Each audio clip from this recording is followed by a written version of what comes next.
এবার চুঁচুড়ায় দুর্গাপুজোর মণ্ডপ সজ্জায় নজর কেড়েছে এক অভিনব ভাবনা। পাড়া ছেলেদের হাত ধরে ৪৮তম বর্ষে আয়োজিত এই পুজোর থিমের নাম রাখা হয়েছে পরশ। নারীর সঙ্গে শারীর নিবিড় সম্পর্ককে কেন্দ্র করে তৈরি হচ্ছে পুরো মণ্ডপ সজ্জা। বাংলার ঐতিহ্যবাহী তাঁত শিল্প এবং তাঁতের কাপড় দিয়ে সাজানো হচ্ছে মণ্ডপ। উদ্যোক্তা থেকে শুরু করে ক্লাবের সম্পাদক সকলেই মিলে কাজ চালিয়ে যাচ্ছেন এই শিল্পকর্মকে বাস্তবায়িত করতে।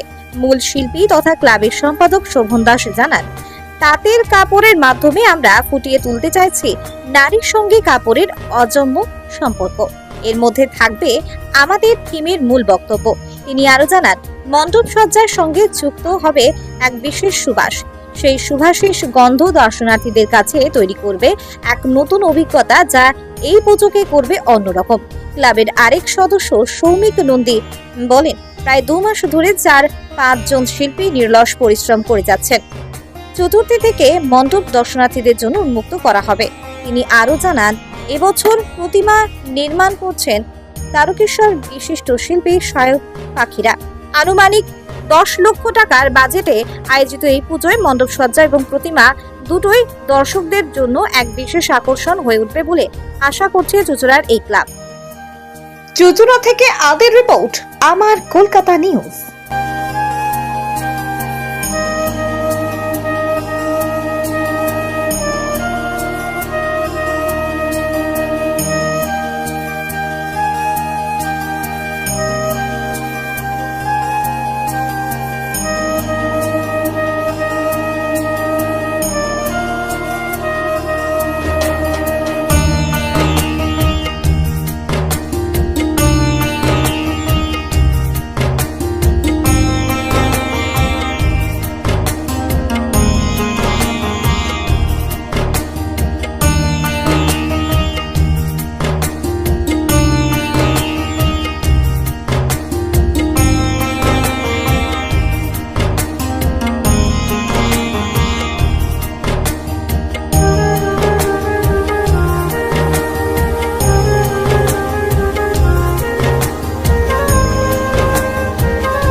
সবাইকে নমস্কার জানাই।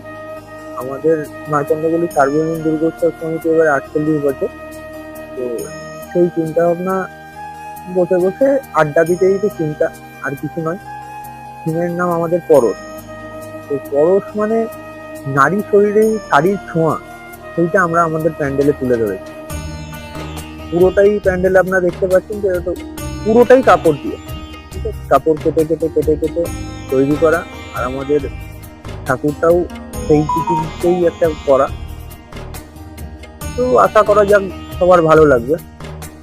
শাড়ি তো নারীদের একটা অঙ্গ থাকে, সেই শাড়ি নিয়ে চিন্তা ভাবনা কি কি ব্যবহার করা হচ্ছে? এখানে ব্যবহার করার মধ্যে পুরোটাই শাড়ি, আর যেটা রয়েছে কিছু প্লাই, বাটাম আর লোহার রডের স্ট্রাকচার পুরো। তো কেন এই চিন্তা ভাবনা পরশই বা কেন আপনি তুলে ধরলেন? পরশ মানে হচ্ছে স্পর্শ, ঠিক আছে। তো মা যখন আমাদের কাছে আসে তখন আমরা মাকে শাড়ি দিয়ে সাজাতে কিছু পারি না, ঠিক আছে।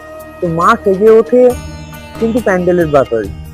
প্যান্ডেল যেরকম হয় মাকে আমরা সেইভাবে সাজিয়ে তুলতে পারি। বাকি তো মৃৎশিল্পী যে আছেন সে মাকে সাজিয়ে তোলে। তো সেই কারণে আমাদের এটাই চিন্তা ভাবনা যে ঠিক আছে, নারী শরীরে শাড়ির ছোঁয়া যেমন একটা বিশেষ ব্যাপার, সেরকম আমরা প্যান্ডেলটাকে শাড়ি দিয়ে সাজাবো। তো সেই জন্যই প্যান্ডেলটাকে কোনো চমক চমক বলতে একটা গন্ধ নিয়ে আমরা ভেবেছি, ঠিক আছে, একটা গন্ধ থাকবে। কারণটা হচ্ছে, দেখুন, ইন্দ্রিয়গুলোর মধ্যে চোখে আমরা দেখি, অনুভব করি, কিন্তু নাকে সেই স্মেলটা আমরা পাই না। সেই গন্ধটাকে একটু স্পেশালিটি কিছু করবো আমরা। দর্শনার্থীরা এলে এই মণ্ডপে একটু বিভিন্ন করতে পারে। হ্যাঁ, গন্ধটা পাবে আশা করি। আর এই প্যান্ডেলের কাজ আশা করি ভালো লাগবে। কতদিন ধরে করছে? মোটামুটি এটা 2 মাস হচ্ছে। পাড়ার সমস্ত ছেলেরা মিলেই করি।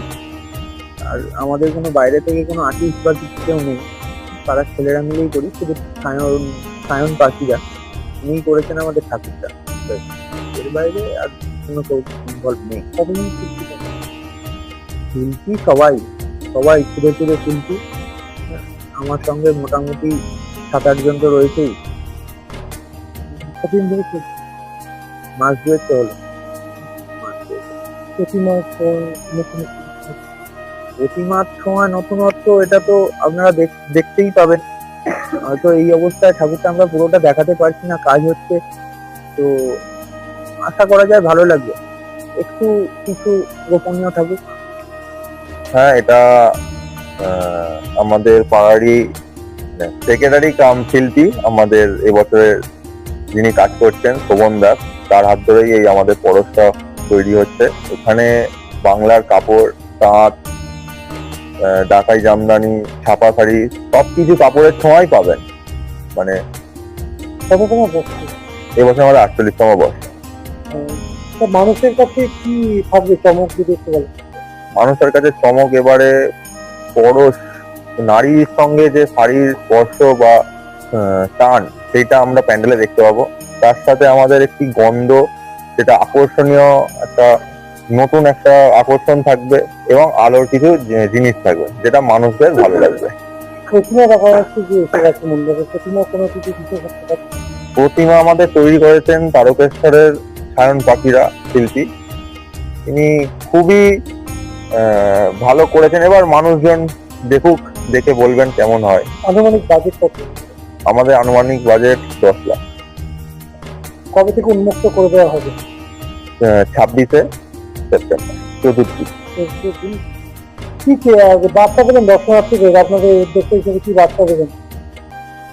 আমরা বার্তা দেবো, সবাই আসুক, দেখুক আমাদের কাজটা নিজেরা করছি। এটাই আমাদের কাছে একটা বড় পাওয়া হবে। কেমন লাগে তাদের, সেটা একটুখানি জানতে পারবো, তাতেই আমাদের ভালো লাগে। পাড়ার ছেলের হাত ধরে কি পাড়ার সকলে মিলেই কি এই মণ্ডপ?